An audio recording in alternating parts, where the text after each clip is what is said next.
God sees your faith not through what you say alone, but through how you live.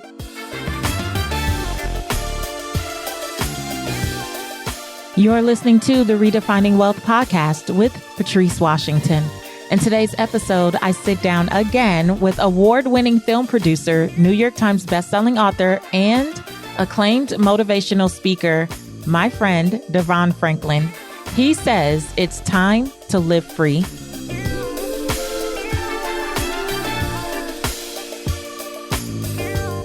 Hey there, this is Patrice Washington from patricewashington.com, where we chase purpose, not money. Welcome back to another episode of Redefining Wealth. And if you're brand new, here's what you need to know. This is a community that believes that wealth is so much more than just money and material possessions. We believe in the 12th century definition of wealth, which is the condition of well-being. And so every week, we focus on well-being in 6 pillars. And these are the areas of life that impact our finances, even when we're not thinking about it. If you need to get caught up, and I suggest you do, head to patricewashington.com/start here. Again, the pillars can be broken down for you at patricewashington.com/start here. Before we dive into this week's episode, it's brought to you by our Redefining Wealth private Facebook community. Yes, we have a community of purpose chasers from all over the globe.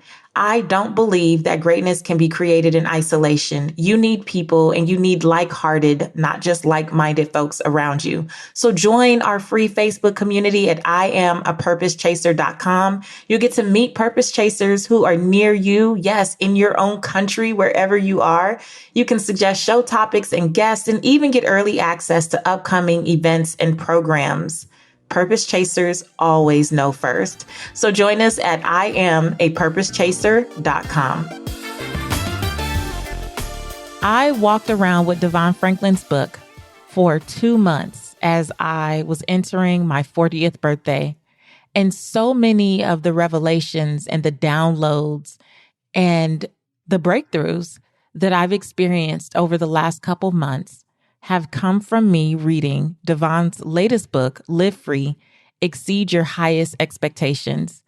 I could not wait to get him on the podcast so that he could download into you what has been downloaded into me over these next several months. And I'm going to tell you now, you want to add Live Free, Exceed Your Highest Expectations to your library. You want to have this book in your arsenal because I know for myself that I've been breaking free of so many labels and titles and just all the stuff, all the things that haven't been supportive of who I say I am or where I say I want to go. So let me give you his official bio and then we'll jump in.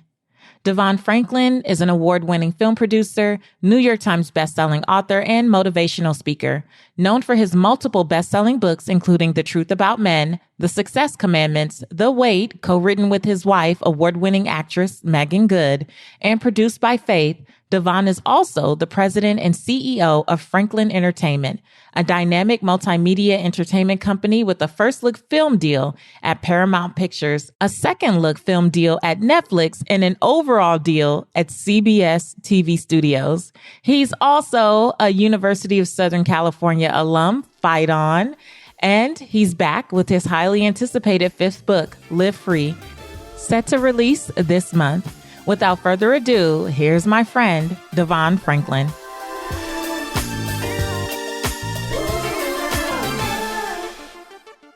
Welcome back to the Redefining Wealth podcast, Devon. Thanks for having me. I appreciate it. You know, I'm always glad to be here. Oh my gosh. And I always have to tell everyone, you were my very first guest. You were the very first guest of the Redefining Wealth podcast. And now we're 3.5 years in. We're 8 million downloads. How many downloads? Yeah. 8 million plus. Jesus. Wow. That's amazing. Wow. Yeah. I feel honored to be the first one. That's amazing.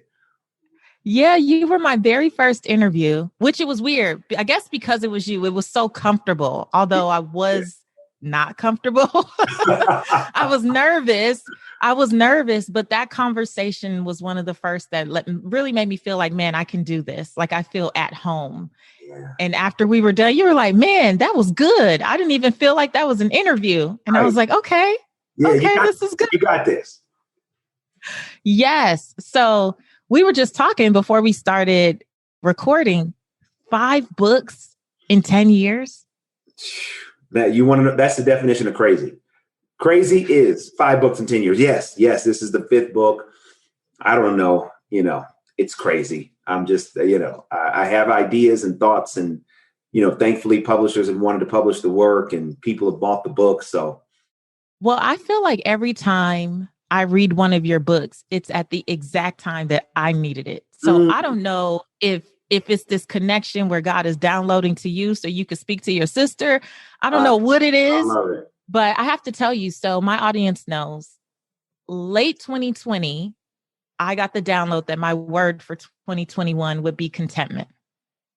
And I was just praying over and over again, God, allow me to be content with contentment. Because you know how you can say, oh, I want to be content in these things, and then not content with that decision. I know all about it. I live it every day. My theme. So my theme for the year was contentment. And then I get your book. I get the early copy of the book, and I'm on the plane. And I'm like, let me crack open Live Free and get into what Devon is talking about. And so I get a couple pages in and I start reading about the expectation revelation. Oh, yeah. And then you start talking about how you had to examine your own life so that you could discover that your expectations are why you were experiencing discontent. I had to close the book back and say, now, wait a minute. This is too much. I just chose this as my word, contentment. And man, it's so good.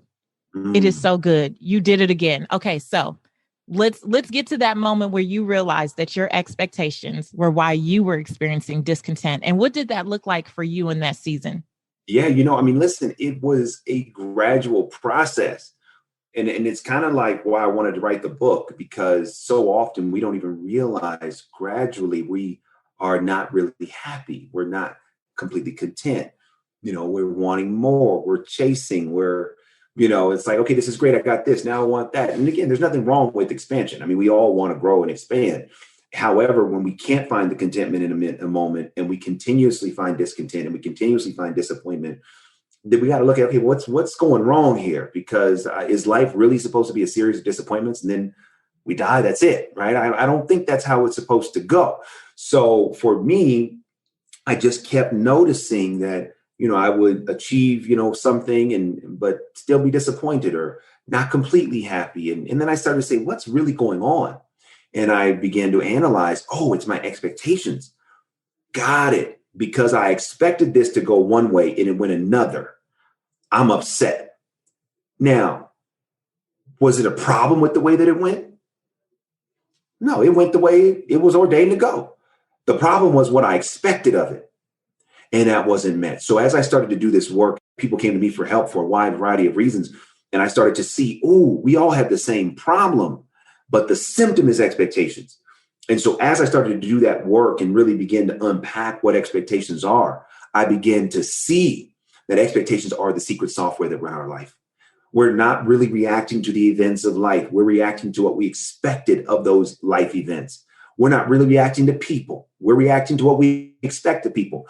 If you're in a relationship or you're married, it's like, okay, yeah, your spouse meets your expectations. Oh, they're amazing. I love them. Your spouse doesn't. Oh, man, I want to get out of this thing. So often it's not the people, it's not the circumstance, it's not the situation, it's us. And if we can take better control of us through setting expectations, then we can actually set up our life for success. And so the process for me of the discontent, the disappointment, the frustration led me to the revelation. And that's why I've had to share it. Oh my gosh. Oh, you just said so much. It was so good. Okay, you guys see how I felt reading just the first few chapters of the book. I'm like, this is so good. Yeah. This is so good because I totally identify with that. And like you, right, went through a season, really my whole younger life of being addicted to achievement. Always chasing the next thing. And what's the next thing? And what's the next thing? Mm-hmm. So much so, Devon, it was hard for me to ever celebrate. Yeah, I would me never too. take a Me moment to too. actually celebrate anything because Me, I had to move on to the next thing. me either. Same. I mean, seriously, like that's why I wrote the book. I have a whole section in the book talking about RIP, rest in peace, Mr. Perfect, because chasing that achievement created this persona of perfection, and people would call me Mr. Perfect and all this stuff, and and that went all the way back to middle school. And people were saying, oh, Devon, you're Mr. Perfect and all that. And then at first I thought, oh, that's great. Hey, I want to be Mr. Perfect. And then, as I got older, I was like, oh, this is terrible. I'm not perfect. I know. And it became a prison. Perfection became a prison, and I had to liberate myself from it. And I want to help anybody else liberate themselves from whatever prison that they're in. So you get it because you understand, because you were in a similar situation that I'm in, or have been in, excuse me. Yeah. So you said that one of the reasons we have so much difficulty isn't life itself. It's, as you said, what we have expected from life up until now. I think sometimes I know the listeners are hearing you, but can you give some more examples of what it looks like when your expectations can like distort your perspective, as you say in the book? What does that look like, not just in our relationships, but how we actually talk to ourselves, treat ourselves, react to life occurrences? Because I want people to know we're not just doing this for me and you. We all have these things in our lives, and I don't want you to think it's just Devon and Patrice. Yeah. For example, if you're single and you're a certain age, and then at that certain age, you're not in a relationship or married, or you don't have children, and then you start to judge yourself because of that. Oh, well, what's wrong with me? And everybody else has it and I don't. And, I can't seem to find love. This is when your expectation is controlling how you feel, not the reality. How do we know that? Because where is it written? Where is it written that at this particular age, you're supposed to be married? You're supposed to have kids. Well, where is it written? Did you come into the earth with a manual that said at these ages, these things are supposed to happen, and if they don't happen, feel badly about yourself? No, we create these unset expectations. That's what I call them in the book. Unset expectations about what should happen in life. And as a result, when they're unset, we actually will never be happy. And so when I say unset expectation, you have to ask yourself two different things in order to set an expectation. The first one is the expectation realistic or unrealistic? How do you know? Is it within your control? Whatever you're expecting, if it's within your control to do it, I argue that is a realistic expectation. Now, let's use this example of wanting to be in a relationship or married by a certain age. Is that within your control? Now, here's the thing. To some degree, it is. You could end up with anybody. But if you are single, it's because not everybody is right for you and you know it. So you're not just looking for anybody, you're looking for the right somebody. And so when you find the right somebody, at what age, that's out of your control. So what do you control? You control how you manage your singleness. You control unleashing the power of it. You control preparation. But when that right somebody ultimately shows up, it's out of your control. So why would you judge yourself based upon something you don't control to begin with? You see how so this is how the logic starts to break down, so we start to create these benchmarks. So for me, I'll use another example, and this is relatable, right? So 30 years old, I wanted to have a certain position, right? So you may say, oh, by this age, I need to be in this position. I need to make this amount of money. And then you're not making that amount of money, and you're not in that position at this age you're at. And you're starting to say, maybe I'm going in the wrong direction. Maybe something's wrong with me. Maybe I'm not who I thought I was. Maybe I don't have what it takes. All of these negative things based upon what? Where is it written? You are great. You could be right where you need to be. You could be learning what you need to learn. And then also one thing that I didn't talk about in the book, but it's relevant to know, when you talk about the compounding effect, same thing with interest. That interest compounds. So the longer it compounds, it starts to exponentially grow, but it takes time. So instead of giving yourself credit for who you are and where you are, and saying, okay, great, I love to be here, but you know what? I'm going to be okay when that happens. Instead of giving yourself credit, you start to judge yourself. And as you mentioned in the question, you talk to yourself worse than you allow anybody else to talk to you. What does it mean to live free? It means that you are not under the mental, emotional, or physical control of anyone or anything. And the way you're not under that control is because you set the expectations that you live by. The second question you have to ask, if you're setting an expectation, is it spoken or unspoken? Meaning, does it need to be communicated, right? Now, if it doesn't involve someone else, the odds that you need to communicate it to anyone but yourself are low. But if you do need to communicate it to someone else, you need to make sure that you get them to say yes. So these are some examples of how anyone listening can find themselves being controlled by expectations and making an incorrect assessment of themselves and what's possible in their life. Devon, this is so good. So at the time I was reading the book, I was quickly approaching my 40th birthday. And I was reading the book and it was starting to just drop in my spirit. Like, you have the questions at the end. So I was answering the questions at the end, and I was just kind of processing and thinking through a lot of the questions. And it actually led me to record an episode called 3 Things I Want to Leave in My 30s, like 3 things I'm leaving behind in my 30s. And one of them were labels. Yeah. Because I realized that I was walking around with so many labels, from being the responsible one. Like, you were Mr. Perfect, but I was always responsible. I don't remember a time in my life when I was not responsible, which means that even in the face of really difficult seasons, I always felt like I needed to compose myself for everyone else. Even if I was the person who was hurt or who was betrayed or who was whatever, I was always still taking on being responsible to keep everyone else together, right? And I started to just go through and write a list of things no, where did this come from? Who started this? Was I born this way, God? Or did somebody plant this seed? And it was so freeing to the point of live free. It was so freeing to start to unpack that, because it made me realize that in some areas I had been holding on to these labels for so long that they had jeopardized my ability to actually enforce boundaries. Yeah. I knew I needed to have boundaries with certain people in certain ways, but I wouldn't enforce them because the label, so the label was keeping me a prisoner, even to things that were not written in stone and not something that I desired.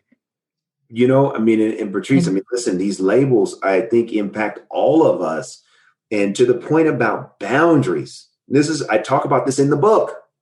We all have to learn how to self-prioritize, because the boundaries are no, I don't need boundaries because I don't want to disappoint this person. I want to meet everybody else's needs. I want people to like me. I want to be likable. So we overextend ourselves. We overcommit ourselves, and we are the ones that pay for it.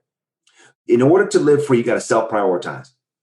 What does that mean? It's not the same as being selfish. When you and I are selfish, or anyone is selfish, it means that, you know what? I am going to get what I want, no matter how much harm I inflict on anybody else. Doesn't matter. I'm going to get what I want. That's selfish. Self-prioritizing means I prioritize my well-being so that I can be of greater service to others. There's a scripture that says, love your neighbor as yourself. Now, here's the reality. Everybody wants to talk about the love of the neighbor part, but love your neighbor as yourself. And here's the truth. If I don't know how to love me, you better be sure I don't know how to love you. If I'm not taking care of me, you better be sure I'm not really taking care of you. So in order for us to be of service, we have to prioritize. What does that prioritization mean? It means we do have to set boundaries. Boundaries are a form of respect, right? I respect myself, my space enough that I'm going to set some boundaries as a way to protect and to show that I love myself. 2, I'm going to assess, what are my needs? What do I need? I'm out here trying to meet everybody else's needs. What do I need? What are those needs? And I'm going to feel worthy enough to have those needs. Because here's the crazy thing psychologically. if you are a giver, you feel badly that there are things you need to receive. You're like, oh no, not me. I mean, like my mother, oh my goodness. I love my mother. God bless her. Okay. But if I ask my mother, Ma, what do you need? Oh, I don't need nothing. Now, mind you, her lights could get cut off. Okay. It don't matter what her situation is, right? She could be, bleeding to death, no, I said, mother, because she was brought up with never feeling okay to be in touch with her need and then being okay with verbalizing it. So as a result, I love my mother to death and I do everything I can to try to help her, but I know she has not lived a life where all of her needs are met because she has not lived a life where she has felt okay with those needs being met. And so when I hear what you're saying, and the reason why I wrote this book is for anyone to say, I do have needs. And it's okay for me to prioritize getting those needs met. Because when I do that, then I can actually help others more. Because like the last thing I'll say on this part of it, because I know there's other stuff you wanted to hit, but on the plane, I talk about this in the book. On the plane, when you take off, they say, hey, in case of emergency, the oxygen mask will come down and you put your mask on first, then you help others. Now, for years, I would never do that because I'm going to go help others. I'm not going to put my mask on first. Are they crazy? And then as I got wiser, I realized the wisdom in what they were saying. It's like, oh, right. If I don't put my mask on, I can't breathe. So I may be able to go help 2 or 3 people, but then I die. Why? Because I can't breathe. But if I put my mask on, then I can go help the whole plane. That's what self-prioritizing means. It means I do the things I need to do to breathe in life.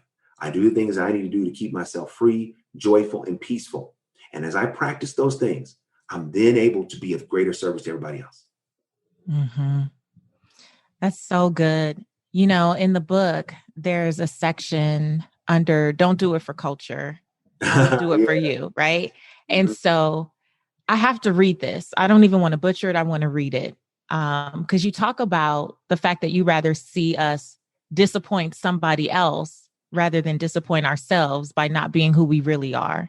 That's right. And a lot of the expectations that we lean into are not just these personal expectations, as you say, but also culturally. So based on political affiliation or religion or what family you come from or any number of things. And this is the part that I really wanted to highlight. You talk about the fact that our spirit keeps a tab. And you said we're all running our own internal tabs, whether we're aware of it or not. These unpaid tabs create resentments. Here's how it works. Our subconscious keeps a detailed record of everything we spend emotionally and spiritually. The tab is always running, especially when it comes to those things that are not in our hearts to do, even if someone else wants us to do them.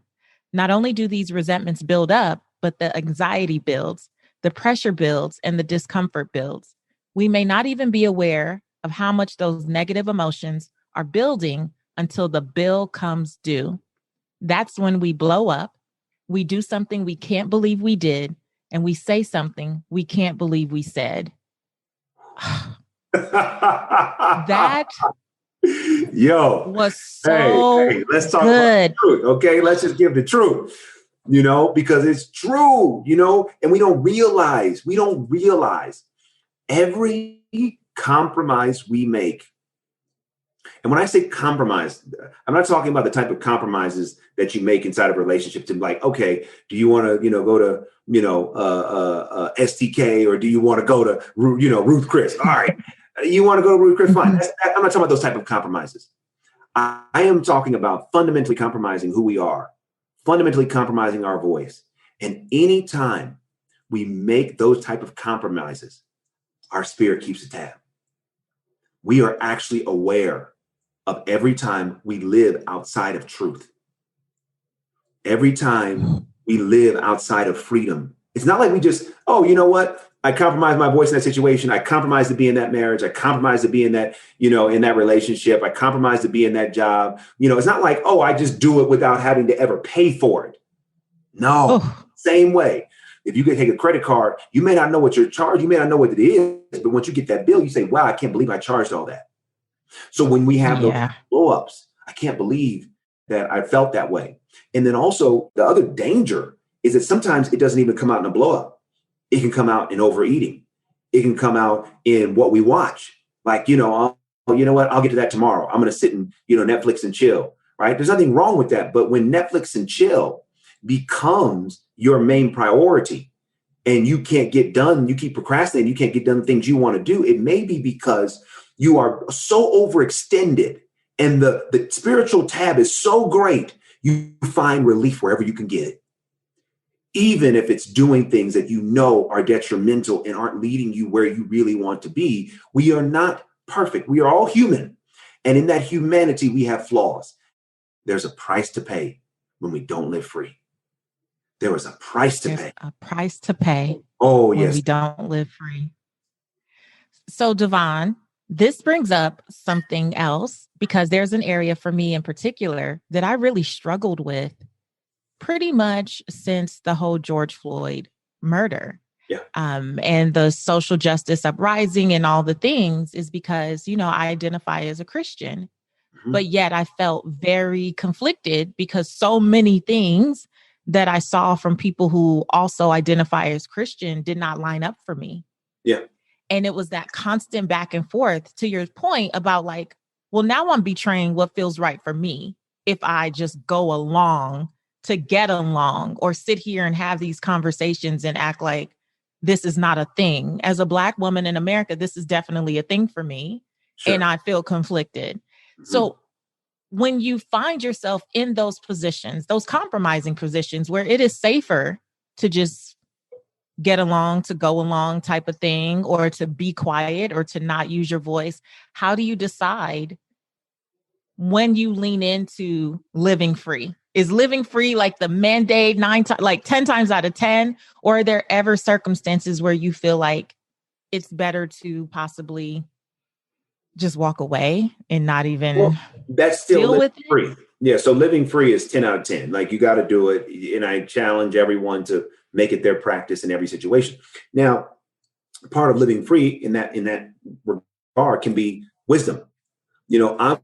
I'm living free because I actually don't have to respond to everything that I see that I don't like. I'm living free because I choose when I speak up. And when I speak up, I speak with impact. Because if I comment on everything that I don't like and every person I don't like, my voice actually gets diluted because of the volume and the frequency, right? The frequency of me speaking up. It's like, oh, okay, Patrice always says something about something. All right, whatever. But no, Patrice rarely speaks up. So when she speaks up, we listen. Oh, wow. Oh, got it. Right. Mm-hmm. So at the end of the day, nobody can tell you or me how much is too much, how much is too little.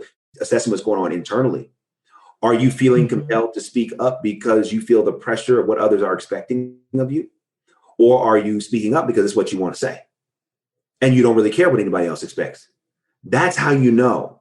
That's how you know. And so when you talk about being a Christian, especially with social justice issues, every Christian has to stand before God about their position on these events. And if we are dealing with other Christians that may have a differing philosophy, I still would offer love. Yet I would also offer, hey, you know what? If I have a point of view and I feel like I need to speak up, I'm going to speak up. And I will do my best to do so in love, right? Because in cancel culture, it's like, boom, you're done. If anything, sickening. Yeah, but it is sickening because when you look at it spiritually, we all are canceled, right? But for Jesus, we cancel, right? We're canceled. We're all canceled. So if he didn't cancel us and gave us an opportunity to live this life, through his sacrifice, even if we don't like somebody, we should always leave the door open for redemption and restoration. Now, people do difficult, crazy things. What you sow, you reap. So, whatever someone has sown, especially when it comes to dealing with the law, I believe you should reap whatever you sow. So I'm not talking about that. But even someone who is sowing what they have reaped still needs room for redemption if they so choose. Still need room for restoration. Do it for yourself, not just the culture, so that each person starts to identify, well, what is my voice? What do I want to say? How do I want to say it? and let me be the one that determines those things instead of feeling any pressure one way or another to do something I may or may not be ready to do. That's so good. You know, you do talk about that in the book with the cancel culture. You talk about social media and responding to trolls, and like Yeah. there's a little section around there, right? And I had a moment where I got to your point of I can't believe I said that. I can't believe I did that.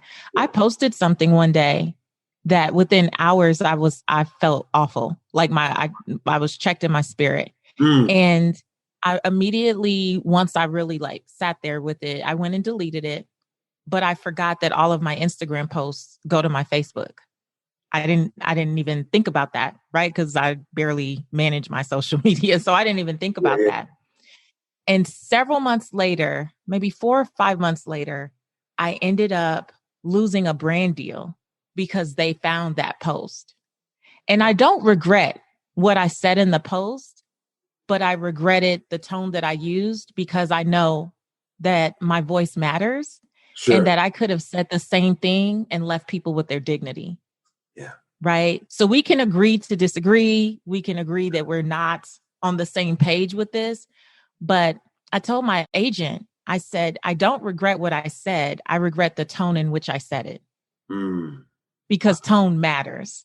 Tone matters. And that was such a tone matters. And when I was reading the book and you talked about that, I kind of highlighted and dog-eared that page because for me, that's what it was. What I said was my truth. It was true for me. So I was living free. But leaning into the nasty culture that we see so much in social media, that's not me.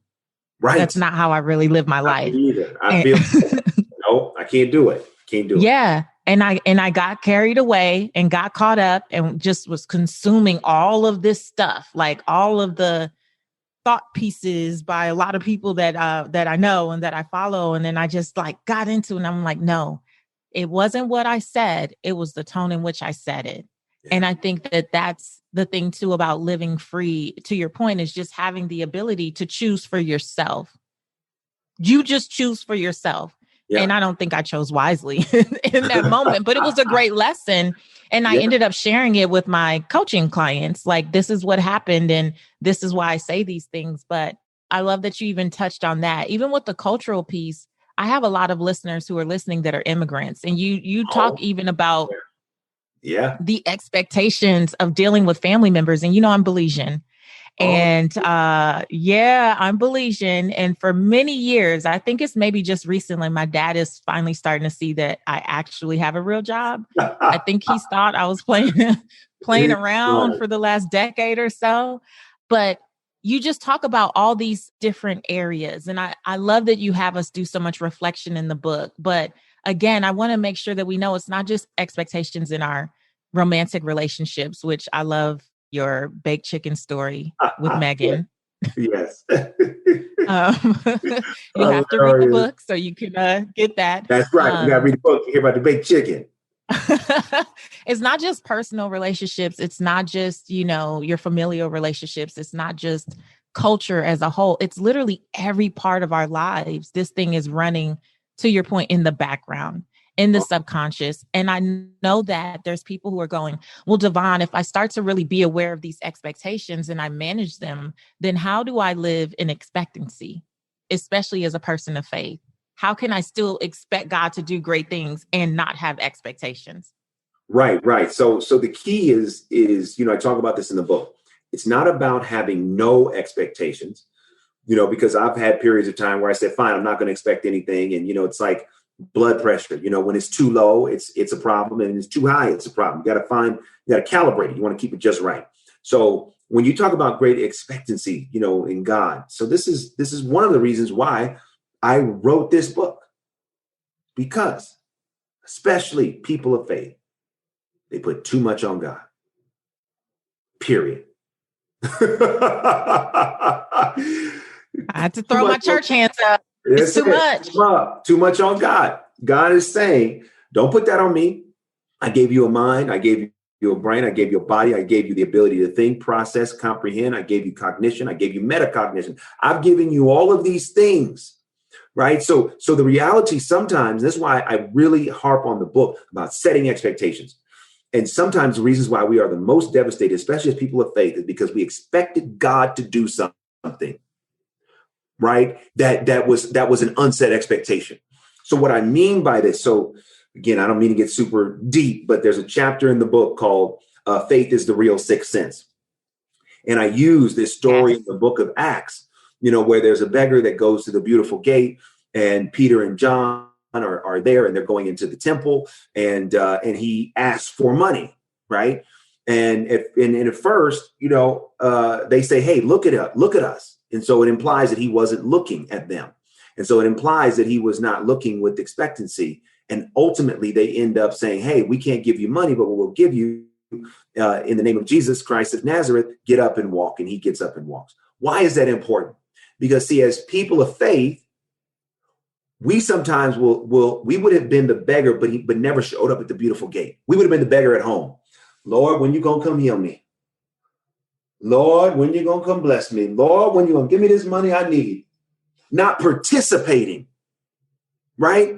So the beggar still had to have somebody carry him to get in position. And then not only did he have to get in position, he still had to have the courage to ask for something that the majority of the people going into the temple were not going to give him. Can you imagine if he said, you know what, I'm going to be at this gate, and whoever God tells to bless me, I'm not going to even ask. I'm not going to ask.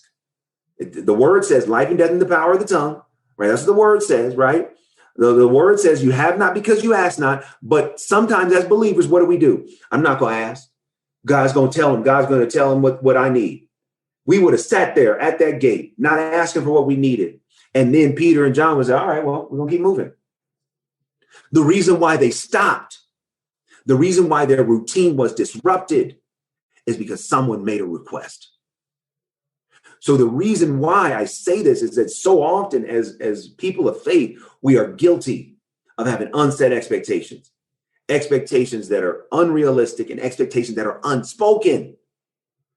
So when you think about this story in the Bible that I use in the chapter that talks about the real sixth sense being faith, it wasn't that he just named it and claimed it. The beggar didn't name it and claim it. The beggar didn't just have faith intellectually. He had faith practically. And he got in position. He got in position. And he also had humility. I need help.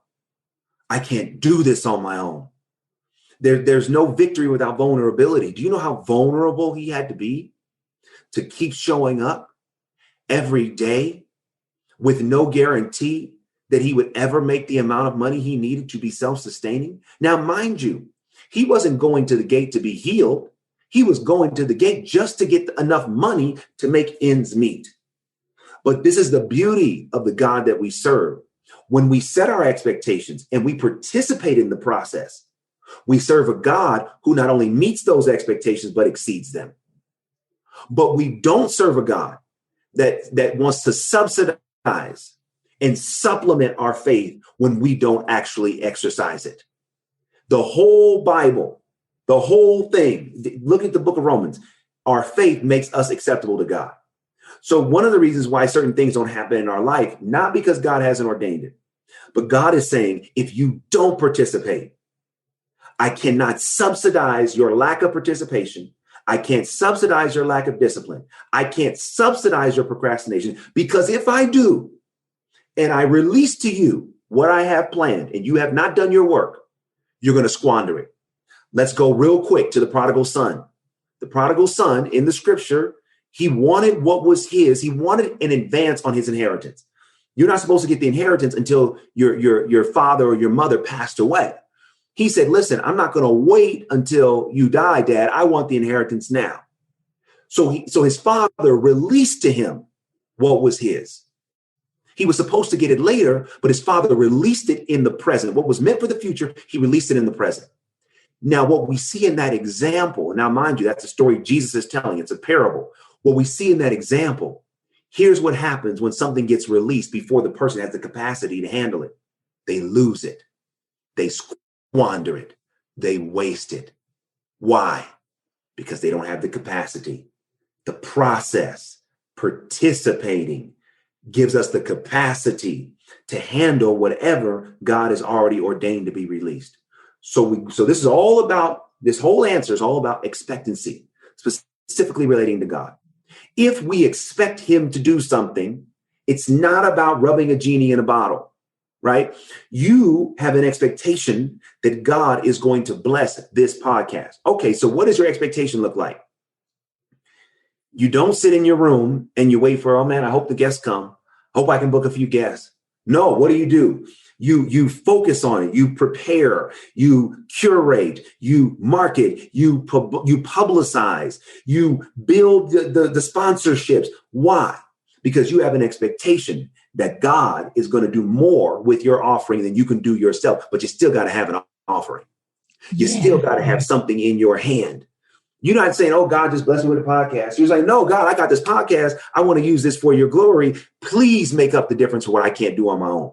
And God sees your faith, not through what you say alone, but through how you live, and says, okay, my sister, oh, okay, my daughter, I'm about to release what I have for you because you are showing you are ready to receive it.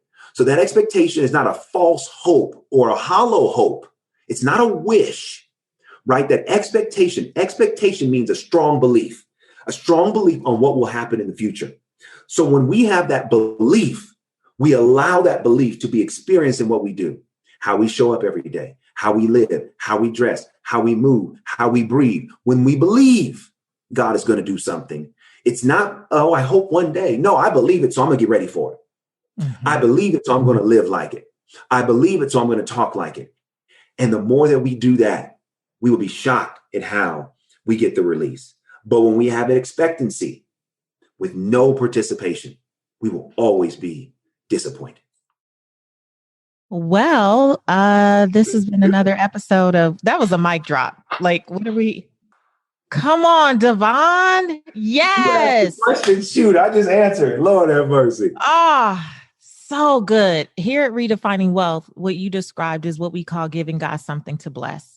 Yes. Like, yes, you want something, but you got to give God something to bless. You have to put forth some effort. You have to participate in your rescue. You have to contribute to the progress here. And we also say that God knows what we're waiting on when he sees what we're working on. Yeah, I love it. That's so good. So good. It's so true. Yeah. Oh, Devon, I could talk to you all day. I hope I see you on a flight soon so I could actually really chat it up. Before I let you go, I want to ask you what we call our rapid wisdom questions here on Redefining Wealth. I think you answered these 3.5 years ago. It'll be interesting to see how your answers have changed. Remember the answers, so I can't wait to answer these questions. So here's the first one. How do you define success? Peace. If I am peaceful in whatever I'm doing, I am successful. It doesn't, and when I say peace, it doesn't mean the absence of resistance or the absence of conflict. It's just that even in the midst of the resistance and the conflict, I'm at peace because I know I'm going where I need to be. I feel good about where I am. And so that's really success to me. And when I'm peaceful and I'm successful, then everything externally that looks successful to me comes out of that and manifests from that place. Amen. All right. How do you define wealth in 3 words or less? Whoa. Well, I don't even know what I said last time. Dear Lord, that's a tough question. How do I define wealth? Right now, I would say living free continuously. Because, again, we go back to that idea that loving your neighbor as yourself, right? So I'm wealthy when I live free because I have an abundance. I have an abundance of peace. I have an abundance of joy. I have an abundance of perspective. And that can only come, in my experience, through living free continuously. I love it. What's one book that has helped you redefine wealth? One book that has helped me redefine wealth, it's The Game of Life and How to Play It. It's a very old book. The author, she's not even alive, but that book right there really changed my mindset, around wealth and kind of what was, I think it's Florence Scovel Shinn or something like that, wrote the the book. But yeah, that book really changed my mindset about wealth and definitely redesigned and helped me reprogram my thoughts around it. Love it. Okay, this is the last one. You're going to fill in the blank. My name is, and to me, the truth about wealth is. Oh, Lord. My name is Devon, and the truth about wealth is that it's available to everyone. It's not about where you come from. It's not about where your family, what they have and what they don't have. Wealth is available to all of us. And the sooner we get into that revelation, the sooner we will receive the wealth available. So often we don't receive the wealth available because we have all these excuses as to why we don't have certain wealth, and we're using others' wealth to say, well, I'm not wealthy like that. No, you're wealthy. You can be wealthy in your way, but you got to know nothing that before you has any bearing on what's coming to you. Amen. Devon, thank you. You're welcome. Thank you. This was so good. This was so good. I know it's going to bless so many people. Congratulations on your 5th book. Thank you. Live Free, Exceed Your Highest Expectations. Everyone grab a copy. It is so good. If you want to just sit there and answer the questions alone, I believe that you will have breakthrough. Truly, I believe you'll have breakthroughs and a lot of revelation. So thank you. I know you're saying this is it. I don't believe you. I think you'll be back on the podcast next year with another book. I'm just going to say it now. Okay. Anything that you put out, you always have an open invitation for us to glean from your wisdom at Redefining Wealth. So thank you so much, my friend. I appreciate you. Thank you, and God bless you. And please tell G I said what's up. I will.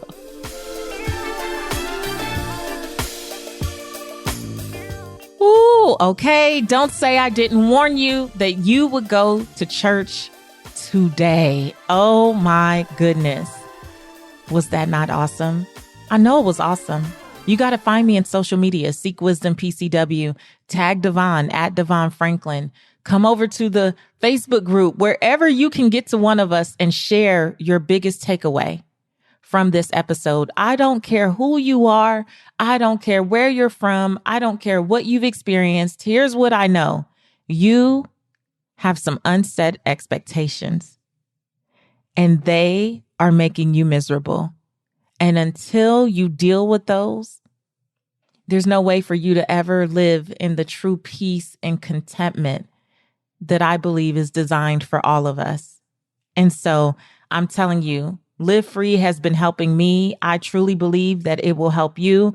Don't forget that when you are dealing with those expectations and they're rearing their ugly head, don't forget what he said, to ask yourself, where is it written?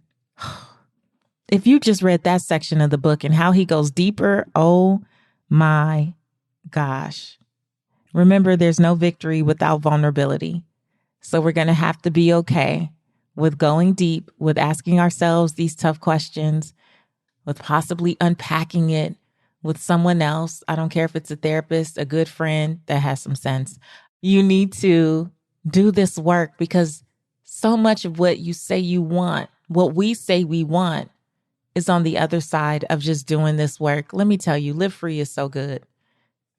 It's so good. Just get yourself a copy. And I think especially because we are majority a community of women, please get a copy for the men in your life. They don't have to read all 200 plus pages, but they may flip to a page or 10 that will surely bless them. And I know sometimes it's easier for them to receive this information from other men, which is okay. I'm fine with that. I just want Gerald, my husband, and all of the nephews, brothers, fathers, cousins, I want them to get information from a source that feels good for them. Totally okay with that. Nothing wrong with it. So pick up a copy of Live Free for yourself, and definitely bless a man in your life with a copy of this book. These unmanaged expectations are ruining relationships, families, professional pursuits, just lives in general. And I just really want to help Devon get this message out here. So good. So that's it for me today. I do hope you enjoyed. Make sure you rate and review the podcast. It helps other people find us, and I truly, truly, truly appreciate it. And I read every review. So thank you in advance. And that's it for me. Until next week, I want you to go live your life's purpose, find fulfillment, and earn more without ever chasing money. Talk to you later.